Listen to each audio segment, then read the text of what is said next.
Welcome in to First Things First. I'm Sarah Kustok, filling in for Jenna Wolf. That's Chris Broussard. That's Doug Gottlieb, filling in for Chris Carter and Nick Wright. How you guys doing? Good. You're on East Coast time. Everyone's all transitioned. I'm ready now. I'm all You were ready. You were both ready yesterday. Sure. We fly and travel so much across country that I just ignore the time. Yeah, I'm a very good sleeper, with the exception of 2 nights ago. But last night I was out. Out? Yeah, I got a What good 5 time? hours. 5? Okay. 11 or so. All right. Maybe 10. All right. I don't really remember. I was asleep. Big day, big night for you two. Also for LeBron, and that's where we start opening a new public school in Akron. And next year will be a big season for LeBron James, entering year 16 of his career and his first with the Los Angeles Lakers. LeBron was asked by Rachel Nichols how he feels about going into a new situation in one of the last years of his prime. I don't even look at it like that, because I don't feel like this is one of the last years of my prime. I think that's another statistic number, and I've always been a part of beating the odds in life. So being around my kids it gives me even more and more time in my youth. So, Chris, LeBron doesn't feel like he's yet in his prime, but how much longer do you feel like he has left? Well, first of all, years? let me give a big shout out to LeBron James. I mean, what he's doing with this school is just tremendous. I actually think he is laying a new blueprint for what modern day African American athletes could do to help the community. So big congratulations to him. I know he's proud of this moment. I'm proud of him. That's a tremendous thing he's doing. So as far as basketball, LeBron already is doing stuff that's unprecedented. You know, for a guy to, some would say, had his best offensive season ever in his 15th year, we all acknowledge, I believe you believe, he's still the best player in the world. You think Kevin Durant, right? Yeah, I would Do you? I would say Kevin Durant. Yeah. That's a whole nother conversation. Yeah, but being in the conversation. Yeah. And regarded by most as still the best player in the world in his 15th, entering his 16th season, that's incredible. So he's already denying father time a little bit and all that. When you look back at some guys, Karl Malone was an Iron Man. Kobe Bryant was an Iron Man. Kobe Bryant, I believe, was still in his prime, if you look at his numbers, in his 17th year. His 17th year, Kobe averaged 25 points, shot 46% from the floor, 27 points, 6 assists, almost 6 rebounds a game. 46%, that was one of Kobe's best shooting performances of his career in his 17th year. LeBron has even been more physically, healthy than Kobe. He works just as hard. We know he spends, $1.5 million a year on his body. So I'm going to give him at least the next 2 years as a top 3 player. So I'm going to say next 3 years. So 3rd year of this contract, he's still a top 5 player. And I think in his 4th year of this contract, his last year, you'll begin to see some noticeable decline. But he'll still be an elite player, maybe top 10, somewhere around there. But I think he's got 3 strong years as a top 5 player left. I'm still struggling with the glare I got from Sarah. But when I said I think Kevin Durant might be the best player in the league, she's like, really? I'd heard it before, so I let it go. I'm not ready. I'm not ready for that yet. Well, I've seen the NBA Finals the last 2 years, and matching up, LeBron didn't guard him as much, but I thought Durant is in fact better, even if I was blown away. He got a little more help. Well, sure. Again, it's a really hard measurement, because when Durant didn't have as much help early in the playoffs without Steph Curry, he wasn't as profound in terms of the overall points, but he took over a game in a different way. And I do think that LeBron gets a little bit of a pass for the fact that he's gotten smarter defensively. He's not doing as much. He's taking more plays off. Yes. So that is instead true. of getting into an argument over who's the best player, let's just talk about LeBron in his prime. It is unprecedented. We do the 15 years in a row. And the reason you can't match it up with Jordan is Jordan went to college for 3 years, right? And then Jordan took a year and a half off to play baseball. Yeah. So he's had this unbelievable run. He's also never been hurt. You mentioned Kobe, the 5 or 6 knee surgeries. Yeah. Then, of course, the Achilles injury. Jordan had the early injury to his foot in second year. But if you compare in terms of age, right? In terms of age with Michael Jordan, when his last year with the Bulls, which for me, I don't even pretend the Wizards. The Wizards was, I was just trying to prove that I could still play, which he proved which he did. He could still play after taking a couple years. Legitimate all-star. Correct. So I look at it and I think, all right, what's reasonable? What's reasonable is what Jordan did, which is he averaged 28 a game. He wasn't maybe. You're talking about just for this year? Yeah. Okay. So for this year, I think he's going to be. He's learned to be more efficient. He's learned to pick his spots. I think that one of the things you can see with this Lakers roster is he's formulating a way in which at times he'll play the small ball five, which is what he did at times against the Warriors in the finals. It allows him to guard, frankly, inferior players. You can tell me whatever you want about Draymond Green, but Draymond Green is not Kevin Durant. And if you're LeBron James, you can slough off of Draymond Green. You can slough off of some of these small ball fives and catch your breath and be a help side defender, as well as at the offensive end, you have a mismatch. You're guarding guys that are converted power forwards, and they're trying to guard one of the greatest players to ever play the game, if not the greatest player to ever play the game, depending on where you sit in that debate. So I think he's getting smarter. I think he's using footwork better. I think he is going to play some out of the post so he doesn't have to dominate the ball. He doesn't have to show his explosiveness. I think he's got a good 3 years. I think the fourth year is not going to be. I think the fourth year is not going to be great. I think a lot of it is going to come down to who he surrounds himself with. But the most important thing to remember with LeBron is he is a student of the game, and he understands that it didn't work with Kobe. You can't be the scorer as you get older. That doesn't age that well. You got to depend upon others and pick your spots. And if you look at the numbers, he's become more efficient, not because he's truly always better. Some of it is the rules of the game. Some of it is spacing out the court, taking the centers and power forwards away from the game. But some of it is also the fact that he understands how to pace himself. And so even though he played 82 games, he didn't practice. He didn't exhaust himself. This year, I don't think he plays 82 games. I think he plays in the 70s or so. I think he'll limit his practice time. I think he'll take plays off defensively. So statistically, there won't be the drop-off. And I don't think in year 4 it's going to be, remember Jason Kidd in his last run in the playoffs when he couldn't make a layup? I don't think we're going to see. He's not going off a cliff. But I think you're going to see a gradual decline in athleticism. And as long as he doesn't get hurt, I think his style of play, to which he wants to make others better, I think has a longer staying power than other superstars of his ilk. Well, his three-point shot shooting is getting better.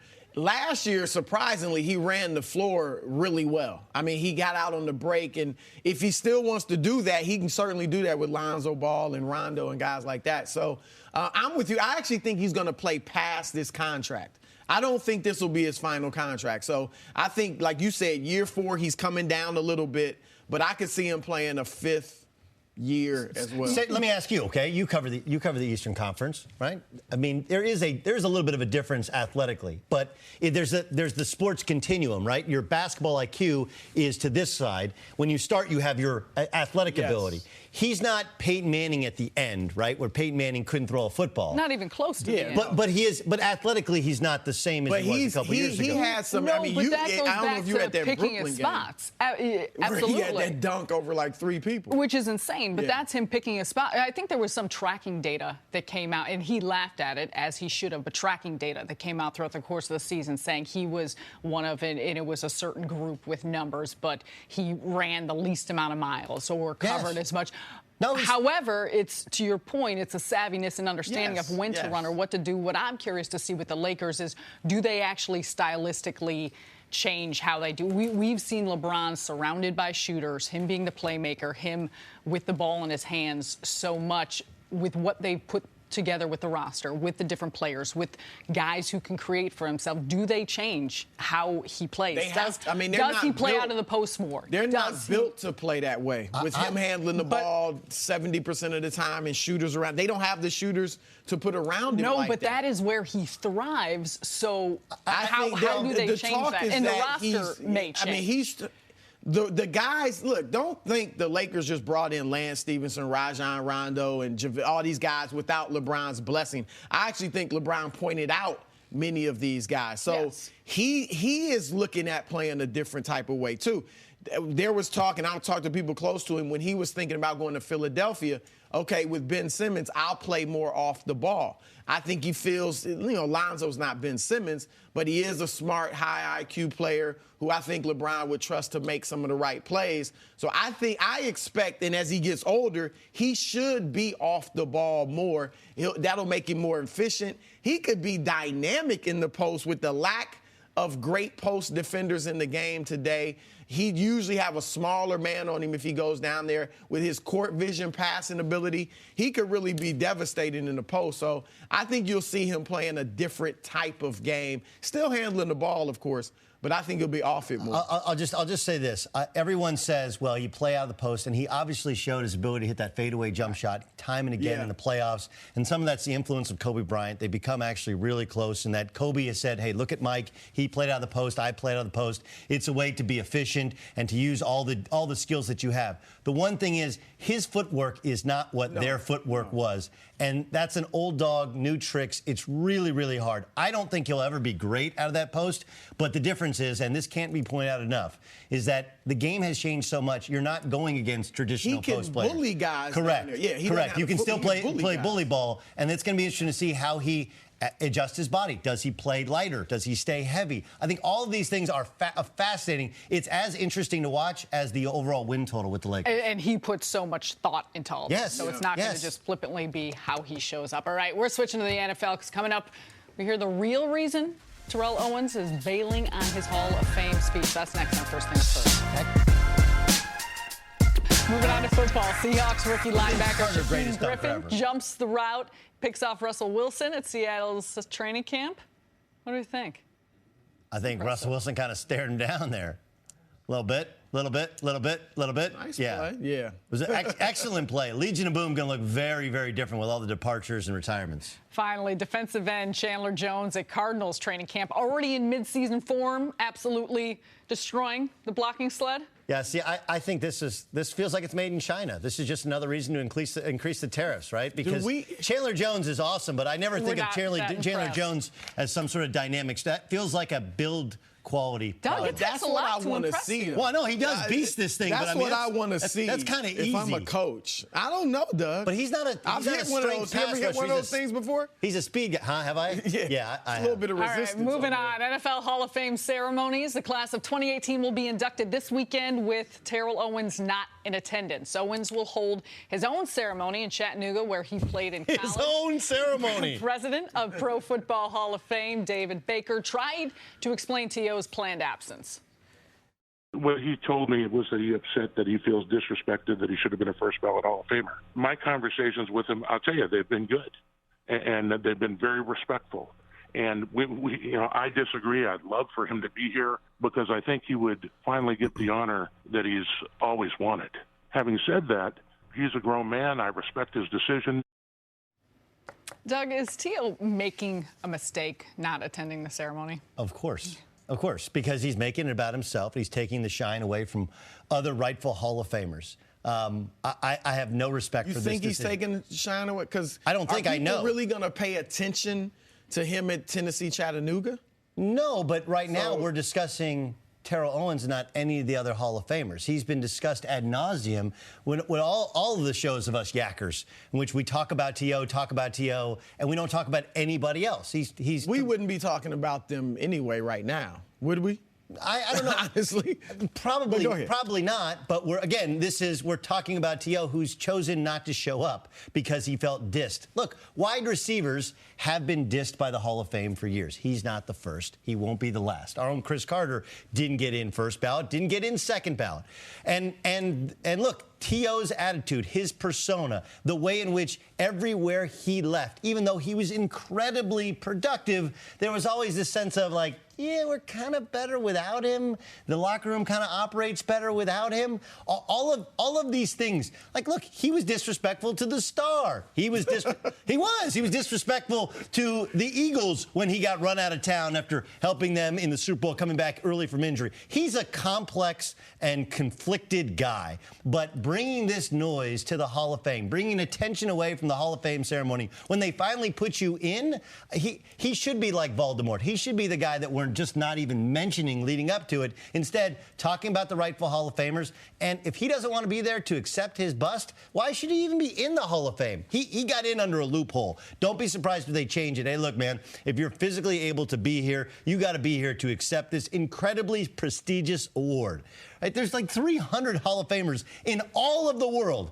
And we got together and decided you're one of them. And you're like, nah, I got something better to do. I'm going to do something on my own time. How dare this guy? That's Terrell Owens. He's the ultimate and egomaniacal wide receiver who wants to take attention from everybody else.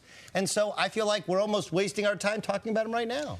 Well, I do agree with you that he's making a mistake in not being there. He should definitely be there. But first, he should have been a first ballot Hall of Famer. Can we agree on that? Why? He was tremendous. Okay. That's it. But you have guys who have broken the law. You have guys who have harmed people who became first ballot Hall of Famers. Marvin Harrison should have been a first ballot Hall of Famer. He was T.O. was. Look at his numbers. I understand. If you go by the go by the numbers, Carmelo Anthony should be a first ballot Hall of Famer. And he will. He should not because his Why team. not? Because he ruined teams. Okay, hold on. How is he ruined? T.O. was in 8 playoffs of his 15 years. This notion that he was on bad teams and ruined teams just isn't true. He was on 8 playoff teams, some pretty good teams. Obviously never won a Super Bowl. What team got better when he left? The Eagles were in the playoffs before he got there. The Eagles were in the playoffs after he got there. Were they in the Super Bowl? No. Okay. No. He helped them get to the Super Bowl. But he also put on a yeoman's performance when he got there. He did. A broken leg? And then he called out his quarterback afterwards. Who does that? Okay. Terrell Owens does that. I'm with you on that stuff. He was a divisive factor within the locker room. But what team got better when he left? What team got better? Yeah, when he left. Look, I have to go back and track in terms of the Dallas Cowboys, but that experience. Whether or not you think he should be a first ballot Hall of Famer, right now, the fact that he is not showing up at the ceremony, do you think that that's a mistake? It's a mistake, no question. Sometimes you win, many times, if not all times, by being the bigger man. Yes. Okay, you be the bigger man. He's not hurting the writers who did not put him in on the first try or the second try by not showing up. Okay, and forgiveness. I mean, I get it why he's mad. I think he has a right to be mad because I think he definitely deserved to be a first ballot Hall of Famer. But those writers aren't losing sleep over Terrell Owens going to UT Chattanooga and holding his ceremony there. Okay, they've moved on. It's eating him up, and until he lets that go, it's going to continue to eat him up. So.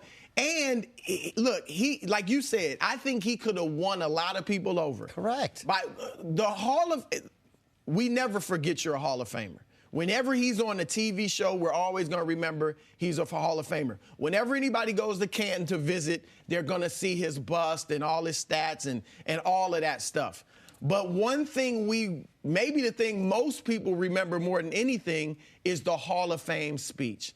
Deion Sanders, our own Chris Carter, Shannon Sharp. They gave Michael look, some of the best moments these guys have had is in these speeches. If he could have just been honest, even talk about why he was hurt.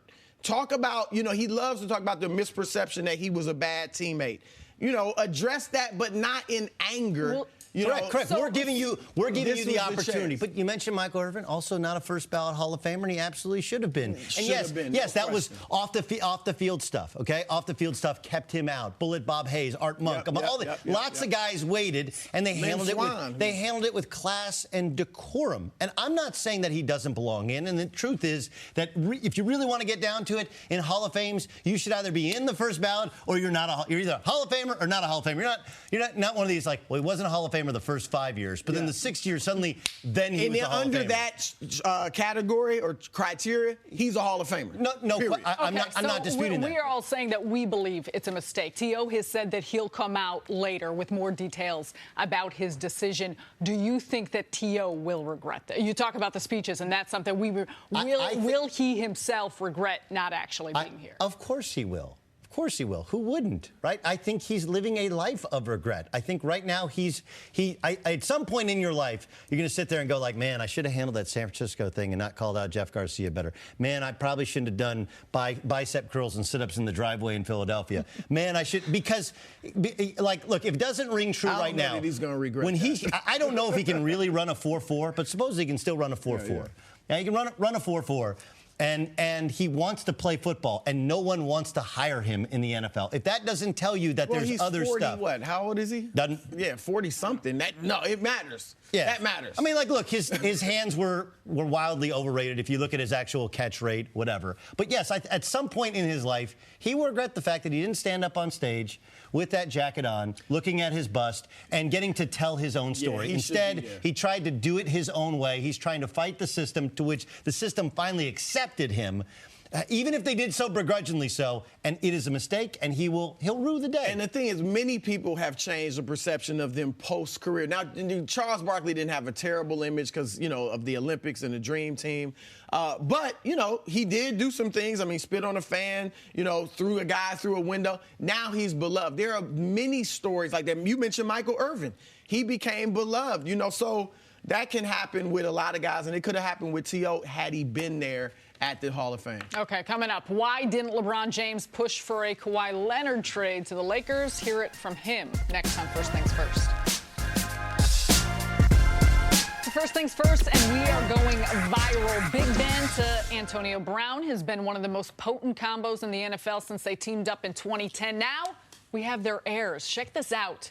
Big Ben's son completing a pass to Antonio's son. How cool is that? That was a long pass, too. That's not too bad. For guys that size. We need to find out how old they are. Ben Roethlisberger didn't play quarterback till his senior year in high school, right? Didn't play quarterback till his senior year in high school. I didn't know that. Not too bad. I like it. Wisdom from Doug Gottlieb. All right. I think the coach's son was the reason why, but. Time for stories to start your morning. The Nationals have made Bryce Harper available in trade talks ahead of today's 4 p.m. deadline. Harper has struggled this season, hitting just .220, but he does have 25 home runs. Doug, do you think that Bryce Harper gets traded? He should get traded. Look, the Nationals need to clean house. This team just feels tired. They're waiting on his exodus. They've massively underachieved. I know they made the playoffs 4 out of 6 years, and losing in elimination games, those can go either way, but there's just bad mojo. They keep getting a new manager. They don't buy into the new manager.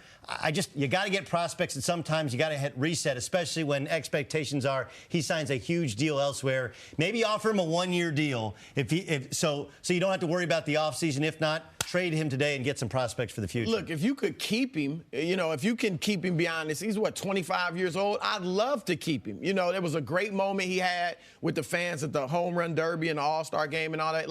But if the foregone conclusion or all signs are pointing to him leaving, whether it's Chicago, whether it's New York, wherever, then you have to trade him and get something for him. And he's actually starting to hit more over the last couple of weeks, so maybe you get more for him. To the NBA, Dwight Howard says he chose the Wizards over the Warriors in free agency. He said John Wall's pitch is what helped sway him to Washington. Chris, are you buying this from Dwight? Well, he said they called, so that's easy to check. So I don't know that he'd say that if that weren't true, but that was probably due diligence. If the Warriors indeed did call, it was just due diligence. Look, I think Washington's a good place for him if he will finally, Doug, accept and be focused on what he does best, which is defense and rebounding. His numbers actually were really good last year. 16 points, 12.5 boards. You know who he is? Just focus on the rebounding. He's Terrell Owens. He's Terrell Owens in a basketball uniform. Statistically, he's absolutely positively a first ballot Hall of Famer. He once took the Orlando Magic to the NBA Finals, but everywhere back then he wasn't T.O. Everywhere he goes. Yes, he was. In Orlando? What do you mean he's T.O.? No, in Orlando, he was at the end, of course. At the end? At the end, it was one bad. Of the most awkward endings but ever. Early in his career in Orlando, he was great. Early in T.O.'s career in San Francisco, he was great. But T.O. wasn't leading a team to the finals, to the Super Bowl. You know what I mean? My point is, here's a guy who statistically, it's inarguable, he's a Hall of Famer. He even statistically had a great year last year, but Charlotte couldn't wait to get rid of him. What's better, the Warriors or the Wizards? I think he'll get more opportunity with the Wizards, frankly, than he would the Warriors. I do believe that the Warriors called, and I do think that the Warriors were surprised they could get DeMarcus Cousins, and I think that's the salary spot he filled. To the Lakers now, LeBron might be getting a legend as a teammate, according to Shaq. Kobe Bryant's coming back to play with LeBron James. Doug, are you buying that Kobe is coming out of retirement? No, and I have very, very, very good sources on this, that Kobe Bryant has zero desire to come back and play in the NBA. So this is Shaq doing the Shaq thing, calling attention to himself, throwing out something to throw you off the path. Hey, I want to break the story first. Kobe's coming back. Kobe's not coming back. He's not playing in the Big Three. He's not playing in the NBA. Kobe is fine being Kobe. Can we please put this to bed? Because Shaq's not the only one in L.A. talking about Kobe coming back. I'm there. I'm in the city. And I hear people, just fans, just random fans, talking about this as if it really could happen. No, it's not going to happen, as you said. Kobe told us late in his career, you think I'm going to stay around and average 18, 19 points a game? No. Kobe Bryant went out in a blaze of glory, 60 points in his last game. Leave us with that impression. No, he's not coming back. Here's your life goals, right? Find someone who either loves you the way that Nick loves LeBron James, or find someone that loves you the way that Laker fans love Kobe Bryant. You find that type of love in your life, you are in a really, really good place. Leave it at that. Finally, Sam, Nick knows I love him. Beautiful. Come on, man. Well said.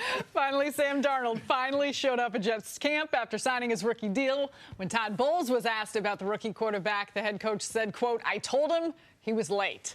Chris, any chance Darnold should or could win the starting job? Certainly a chance that he could. I mean, it's an open, Josh McCown isn't scaring anybody. I actually would like to see Teddy Bridgewater emerge as a starter. Remember, just a few years ago in Minnesota, people loved him. Now, I know he wasn't Carson Wentz or somebody like that, but as far as a leader, as far as a manager and a winner, he had all of that. So I'd like to see him emerge, let Darnold learn under him. However, it's open competition. Neither of these guys, Bridgewater or McCown, is tremendous. So if Darnold can go in there, and as I said yesterday, we've seen rookie quarterbacks kind of set a new bar. Like, some of them are expected to come in and play well right away, and they have. So I'll give him a shot. I don't think he'll start week one, but I think at some point in the season, he probably takes over. He came jogging out, and all I could think of yesterday was it So I Married an Axe Murderer, right? Look at that huge head. Look at that. It looks like a giant orange on the tooth puck. That's exactly what. But he is. Eric Mangini sits here oftentimes, and he calls people a force multiplier. That's what Sam Darnold is. Because, look, if you go and you look at the other quarterback prospects, does he have the highest football IQ? That's probably Baker Mayfield. Okay, does he have the most pure form and release? No, that's Josh Rosen. Does he have the strongest arm? No, that's Josh Allen. Mm-hmm. But there's something about Darnold from the moment he took the field at USC as a backup in the third game until the moment he walked out the door. He's a force multiplier. Yeah. He makes players around him better. He makes you feel kind of better about yourself. He's got that kind of quarterback thing. That said, he is not refined just yet. And I think that Josh McCown is the perfect guy to take the reins and take a beating early on the season. I don't know if Teddy Bridgewater has it, and I think that Teddy Bridgewater is their safety net. The problem with Teddy Bridgewater is 3 games, 10 days, start the season, surgically repaired knee, and we don't know if he has it, and we don't know if he can do it 3 times in 10 days. So I think it's McCown. I do think we see Bridgewater, and I think the Jets are very, very smart about this thing. But he's going to play because every coach knows that the 2 ways to keep your job are 1, to win, and then 2, if you can't win, play the youngest people possible. And then you can come before the meeting and go like, hey, look, we were really close today, but, well, man, we're so young at quarterback. He's 20 years old. He only played a year and 3 quarters in college as a starting quarterback. Yeah. He is the future. I think the future is bright, but I think they'd be wise to sit. The more he sits, the more likely he ultimately has success. Speaking of young guys, LeBron James has some kids that he's going to be playing with the Lakers, and many were surprised that L.A. didn't go all in to trade for Kawhi Leonard, who had expressed his desire to play for the Lakers. Here's LeBron when asked by Rachel Nichols why he didn't push the organization to add Kawhi. Because I love the young guys that they have. And, You know, I'm not trying to force my hand in no way, shape, or form. I believe Rob and Magic and Jeannie has done an unbelievable job of kind of reshaping what the organization should be in the last few years on, you know, keeping Dr. Buss, his dreams and what he was all about, to keep that going. So I feel like they know what's best for the team, and I wanted to be a piece to kind of continue that, continue that motion on being back, to a championship franchise where they should be. Chris, are you buying that LeBron didn't want to trade for Kawhi? Well, he said it in that quote, I like the young guys. And he said it right, guys. Because that's what it would have taken to get Kawhi Leonard, if that would have even worked. I mean, San Antonio, and rightly so, understandably so, was asking for everything. Kyle Kuzma, Brandon Ingram, Josh Hart, 3 draft picks. Like, no, you don't make that move. Now, if they could turn around and trade with Toronto and even trade Brandon Ingram and some picks for Kawhi Leonard, then I would say do it, and I'm sure LeBron would say, yes, do it. But he knew with what San Antonio was asking for, no, sit back and relax, because even if you got Kawhi Leonard, you're going to need depth to play with Golden State, to beat Golden State or have a chance.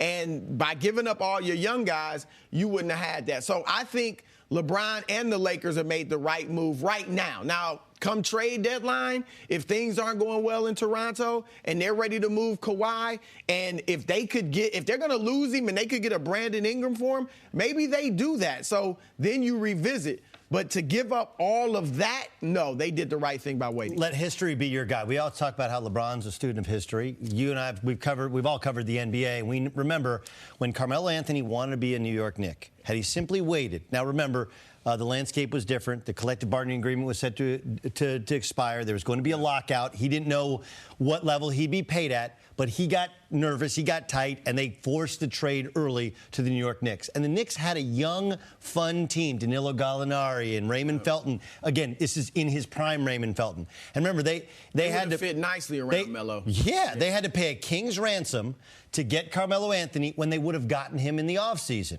Right? And that of all the things that didn't allow the Knicks to live up to their potential when they had Carmelo Anthony, that was probably it. The Knicks would have been back, but they didn't wait, and Carmelo Anthony couldn't wait.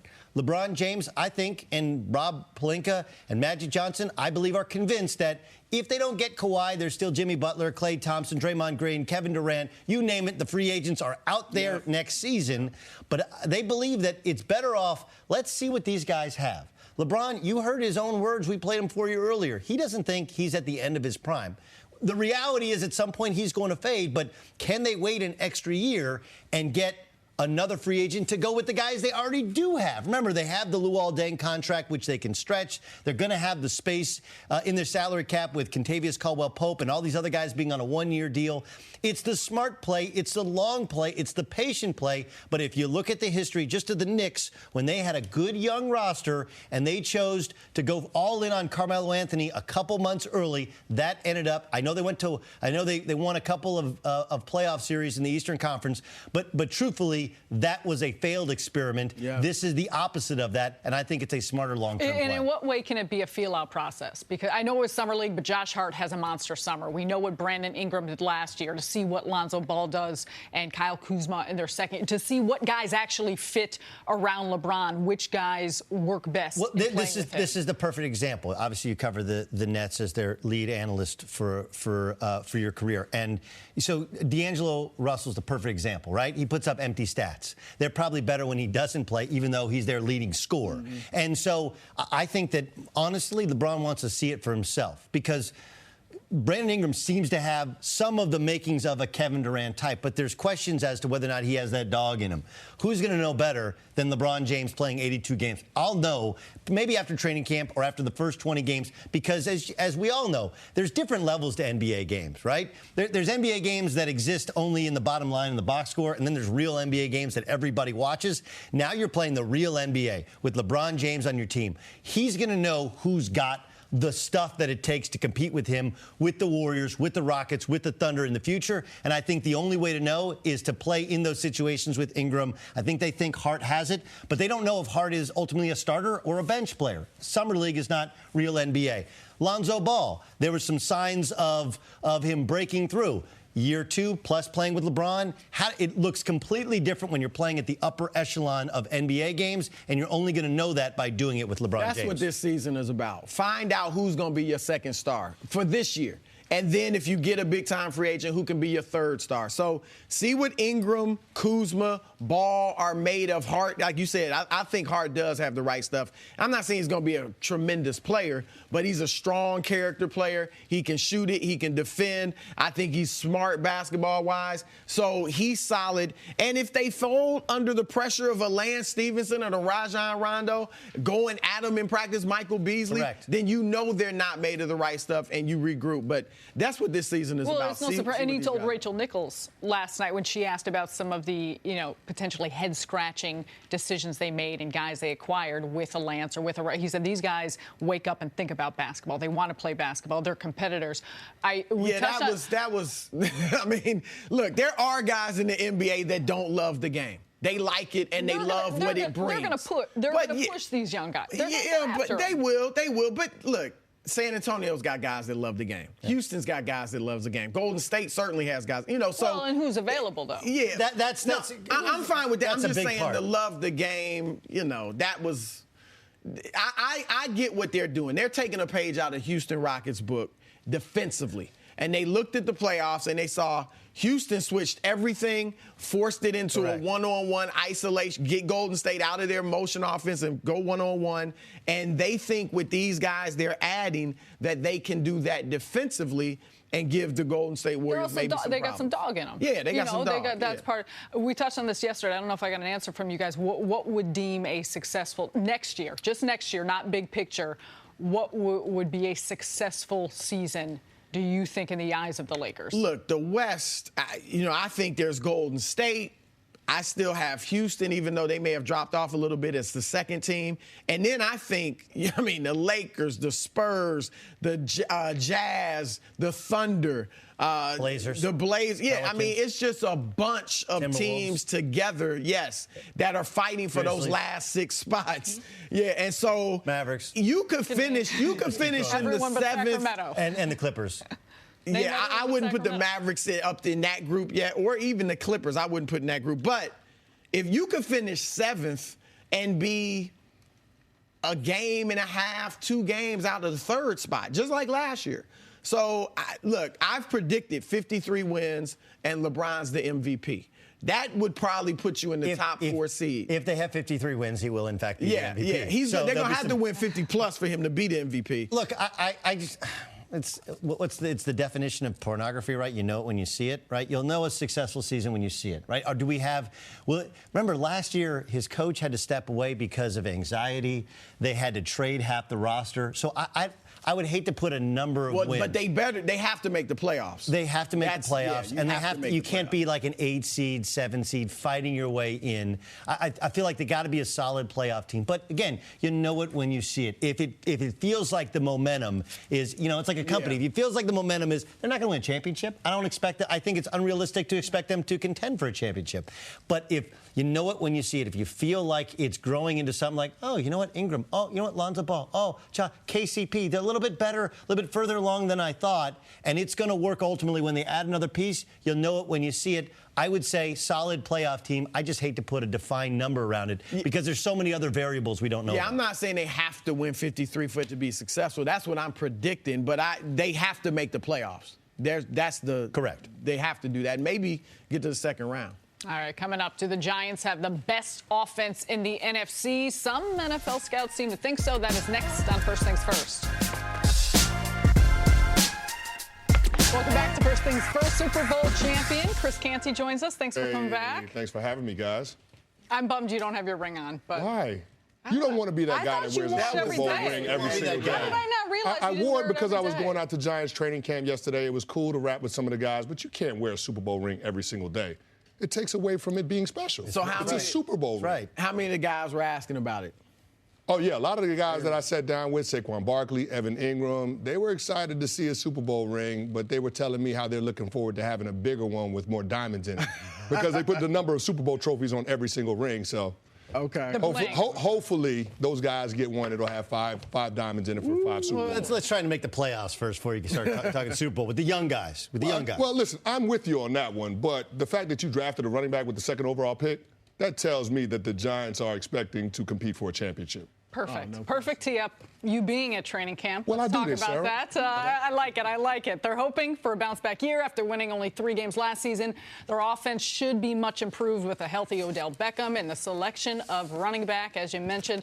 CC Saquon Barkley. When one NFL scout was asked how to stop them, he said, pray for injuries and bad weather. Chris, you were at training camp, as we mentioned. How dynamic is this Giants offense? I had a chance to rap with Easy yesterday, and I asked him point blank, is this the best group of skill position players you had around you? And he said, on paper, they have the opportunity to be. They have the potential to be, but they got to go out there and they have to produce. But when you look at that group that the Giants have, it's as good as anybody in the National Football League. I mean, if you want to stack it up against the Killer Bees in Pittsburgh with Ben, Bell, and Brown, I mean, they're right there. Odell Beckham Jr., arguably one of the best wide receivers in the National Football League. Saquon Barkley, based off of what we've seen from Penn State and the expectations when they drafted him with the 2nd overall pick, you expect him to be one of those running backs that they can move all around the field, not just in the backfield for 15 to 20 carries, but split him out, allow him to run routes, take advantage of mismatches against safeties and linebackers. And then you look at Evan Ingram, one of the most athletic young tight ends in the National Football League. He's noticeably bigger from a year ago, so he's one of those guys that took the offseason strength and conditioning program seriously. I look at this team and I say, you know, it's all there for the taking with the Giants. Of course, you have a quarterback that's competent, 2-time Super Bowl winning quarterback. He's 2-time Super Bowl MVP. If you give him time, and that's the big if with that offensive line. If you give him time, you know that he can operate the offense. So I'm looking forward to seeing what this Giants team is going to look like this year. Look, you're right. The skill positions are incredible. And I think, we see the impact Beckham has on the offense, not just receiving-wise, but the running game. And with him being able to stretch the field and him so dynamic on the outside, defenses aren't going to be able to stack the box. That was, I won't say Barkley's problem at Penn State, but it was a problem because everybody just stacked the box, so his rushing numbers weren't as good as you might have thought. Now that's not going to happen, so he could be huge this year as a rookie. But they're going to be very tough. I think Eli is the question for me. And look, Eli, I know the 2 Super Bowls, but even in his prime, he wasn't the most accurate quarterback. Now, he's got a lot of weapons, and he should be good, but even if you just bypass what happened last year, he's 37 years old. Everybody's not going to be Tom Brady, you know, and Eli is the big question for me. What, two playoff appearances in the last 9 years? You know, only twice in his career, 14 years have they had a top 10 ranked offense with him at quarterback. He's obviously prone to throwing interceptions and making mistakes. So Eli is the question. I thought they should have taken Sam Darnold, let him learn under Eli this year. But that's the one question for me. I'll give him the benefit of the doubt. But if there's going to be a problem offensively, if everybody's healthy, I think it could be Eli. It's one of those things where you can't put it all on Eli, but some of it you got to put on Eli, right? I mean, 27, 14, 16, 13, that's all interceptions, right? In the NFL, it has changed. You have to be efficient. You have to hold on to the football. Your running backs hold on to the football. What about your quarterback? And at 37 years old, and then there's the Eric Flowers. Like, can you hide a guy who can't block at left tackle at right tackle? I've had tougher times getting around a turnstile in the subway. I'm just telling you, that's really what it is. Look, they act like the right side doesn't get aggressive. No, look, I love Willie Hernandez feels like a really smart draft pick, right? And Nate Solder, you know, because his kid was sick and they end up getting him out of New England and he becomes your left tackle. Like, that's great. But you still got Eric Flowers over there. And you mentioned how we know how poorly he played and how much that affects Eli or any quarterback when you have somebody in your face. So I guess that's the question. You know lines better than all of us in the studio combined. Is that going to work? Well, here's what I'll say about that. I give Eli the benefit of the doubt because of the resume, and I've seen him do it. Even when they made the playoffs a couple of years ago, the reason why they lost that game was not because of Eli's performance. It was because of drops from Odell Beckham Jr. and Sterling Shepard. But when you look at Eli's season last year, everybody argues that His skill set has diminished. Maybe he's not as efficient as he has been in years past, but he led the league in pass attempts with less than 2.5 seconds to throw the football. So, I mean, when you start talking about being under duress, it's hard to operate the offense that way. Now, you brought in Nate Solder. You made him at the time the highest paid tackle in football. What that's going to do is that's going to allow the Giants to protect one-on-one on the left side of the offensive line and slide that center to the right side. And hopefully you'll be able to hide some of Eric Flowers' deficiencies through scheme and formation. So I'm looking forward to seeing that. I also had a chance to get some insight from Eli on what this offense will look like with Pat Shurmur. He says they want to be more multiple in their personnel groupings, going with some 2 and 3 tight end sets, but also spreading the field and using those skill position players, the wide receivers group, which is one of the deepest groups in football. So I'm looking at them being able to attack defenses in a lot of different ways and keep people off balance. The fact that you've got Saquon Barkley in the backfield to take some pressure off of the passing game, I think with that kind of balance, this has the potential to be a really explosive offense. Is there any question in your mind that Barkley makes an immediate impact? Well, I think he has to. When you draft him with the second overall pick, you've seen what the teams that have drafted running backs in the top 5 have been capable of doing in the past couple of years. In 2016, when the Cowboys drafted Ezekiel Elliott, what was he, 1,900 yards from scrimmage and 16 touchdowns? Leonard Fournette, 1,000 yards rushing the football last year. They made it to the AFC Championship game. You're looking for Saquon Barkley to be a force multiplier like those guys. That is the expectation when you take a running back with a top 5 pick. That's a luxury pick when you start talking about that position. To me, that's the piece that puts you over the top and makes you a championship contender. In the Giants front office minds, that has to be what they're thinking. That's why my expectations are so high for this team. Now, when they've been great and when you guys are great, it was the defensive line got after it, right? Like, we can say all these things about Eli, and he did play great in big games, and they're known for the Tyree catch, and you can point out all the offense, but the reason that you won 2 Super Bowls was the defensive line. And, yeah, the offensive skill position looks cool, and that makes you want to draft a guys for fantasy football. But for a team to win, you got to have a legit defense, and it starts up front. Compare and contrast this offensive skill group off the charts on paper. What about the defense, especially up front? That's the one thing that concerns me. They don't have a lot of proven commodities at the edge pass rusher position. I mean, you have Olivier Vernon and a lot of other possibles. Now, you brought in Connor Barwin for depth. I think that was a sneaky good move by the Giants. He's been a consistent player on the field, but more importantly, I think he's going to be great in the locker room with those guys. You drafted Lorenzo Carter out of Georgia, athletic guy. We'll see what James Betcher does in terms of how he deploys him, how to utilize him. But it's got to be more than just smoke and mirrors. It can't just be scheme in terms of trying to manufacture pass rush. You got to have 4 amigos that can get after it and get pressure on the quarterback without having to blitz or add extra rushers because you sell out the guys on the back end. So James Betcher has got his work cut out for him, and that's one of the things I'm looking to see how that plays out in the preseason. That's going to tell us a lot about who the Giants have in terms of being able to get after the quarterback. All right, CC, stick around. Coming up, why is T.O. blowing off Canton this weekend? That's next on First Things First. Here with Chris Canty on First Things First. The 2018 Hall of Fame class will be inducted this weekend with Terrell Owens not in attendance. Owens will hold his own ceremony in Chattanooga, where he played in college. And President of the Pro Football Hall of Fame, David Baker, tried to explain T.O.'s planned absence. What he told me was that he's upset that he feels disrespected, that he should have been a first ballot Hall of Famer. My conversations with him, I'll tell you, they've been good, and they've been very respectful. And I disagree. I'd love for him to be here because I think he would finally get the honor that he's always wanted. Having said that, he's a grown man. I respect his decision. CC, you played with T.O. in Dallas. Is he getting a bad rap by not attending? I think he is getting a bad rap. Now, I don't agree with the decision for him not to attend the Pro Football Hall of Fame, but I can understand his beef that he has with the election committee in getting in on his 3rd try as opposed to having the distinction of being a first ballot Hall of Famer. I mean, statistically, Terrell Owens is one of the top 3 receivers that's ever lived. And so when I go back to our time as teammates in Dallas, I look at him and what type of teammate he was. And he was proactive about trying to be a good teammate, trying to have a good influence, especially on the young players. And CB, we talked about this a little bit off the air about Miles Austin's career. And there is no Miles Austin without Terrell Owens coming to the Dallas Cowboys. I mean, he wanted to make sure that he did everything that he could to have his team in position to compete at the highest level. He would challenge guys to work as hard as he did. He has a legendary work ethic. Of course, he learned that from Jerry Rice. So I understand how at some of the other places he might have been polarizing, but when he was with the Dallas Cowboys, he was one of the most productive players that we had on that team, and he tried to do everything that he could to be a positive influence on that team, with especially the young players.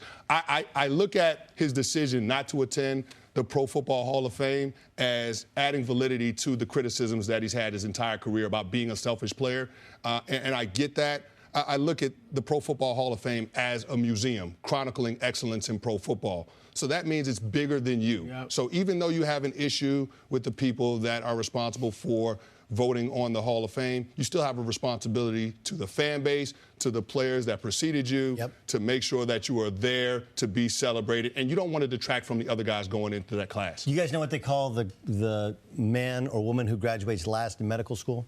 Doctor. Doctor. You know what they call the player who's inducted in the fourth time around to the Pro Football Hall of Fame? Hall of Fame. They call you a Hall of Famer. Yep. Suck it up and show up. Right? That's really what it is. I mean, look, Isaac Bruce is 5th all time in pass receptions in NFL history. 5th. He's not in. Okay? And if he gets in, he'll show up and he'll talk about how he'll be gracious about it. And that's what's lacking with Terrell Owens.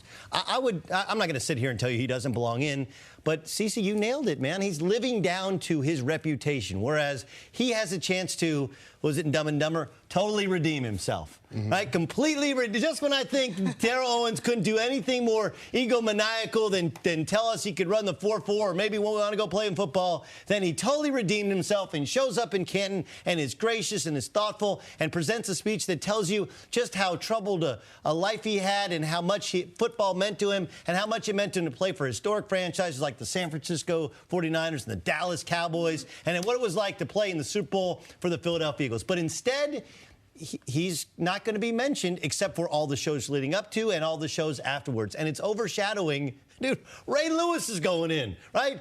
The nastiest linebacker and one of the greatest leaders in the history of the National Football League. Nobody's talking about it. Brian Urlacher, a signature middle linebacker for the Chicago Bears. Nobody's talking about it. This is typical T.O.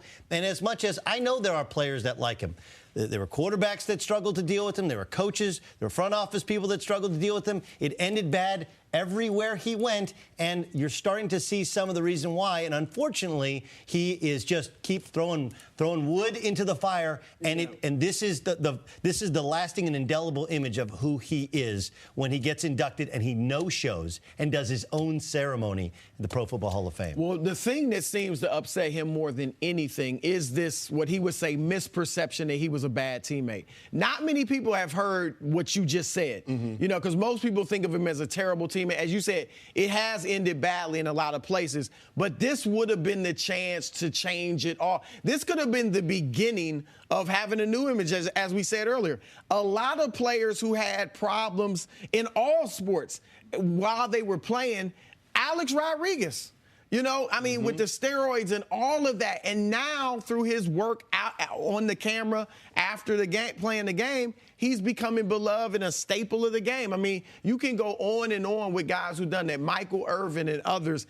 This could have been that moment for T.O. Like you said, he has had an incredibly rough upbringing. Yes. You know, the stories about his dad and not really knowing his father, and he, you know, was right across the street or in the neighborhood. Like, sharing some of that, a lot of people would have seen, okay, I get maybe why he's so sensitive or why this or why he did that. And that could have begun to change his image and maybe, you know, helped him out going forward. T.O. has said that he'll later explain or come out with more details why he's making this decision. But Cece, having played with him, having more insight than most of us do you think he'll later regret this decision? You know what? It's one of those things where you have to think that down the road he'll say, I missed the moment to be celebrated in Canton with the Pro Football Hall of Fame. And he'll be invited to be a part of that celebration every single year because he's going to be a Hall of Famer after this weekend. And I'm looking at this situation for T, and I'm saying to myself, okay, I understand that there are some issues with the selection committee. That should be highlighted because they used the opportunity to vote on his status as a Hall of Famer as an opportunity to get back at him. And I feel like that's unfair because their responsibility is to the fans and to the game and to the Hall of Fame. And in no world is Terrell Owens not a Hall of Famer. So you can point to all the different issues that he had in the respective locker rooms where he played, but that doesn't take away from what he did on the field. And he deserves to be in the Hall of Fame based on his merits on the field. So I've got a little bit of issue with the selection committee and how they did that. But when looking at that situation, and I heard Shannon Sharpe put it best, CB. Shannon Sharpe said that when he stood up to give his Hall of Fame speech, first of all, the speech had been writing itself for 43 years. That's what he said. And then he went on to say it was important for him to acknowledge the people that propped him up and gave him the opportunity to have success at that level. I think T is missing an opportunity to celebrate the people in his life that created the opportunity for him to be there in the Pro Football Hall of Fame. So I think from that standpoint, he'll regret it. Is there anyone around him that can try and help him see this? Well, I know he's in communication with a lot of people that are in the business or in guys that have been former teammates of his, and I'm sure that people have told him that. But he's his own man. He's going to do things his way, and you have to respect that. But I just think in this one, he's making the wrong decision. Thank you for listening to the First Things First podcast. Remember, leave us a review and tell us what you think. Subscribe to the podcast on Apple Podcasts and catch us on FS1 Monday through Friday, 6:30 a.m. Eastern. For Chris Carter and Nick Wright, I'm Jenna Wolf. So long, everybody.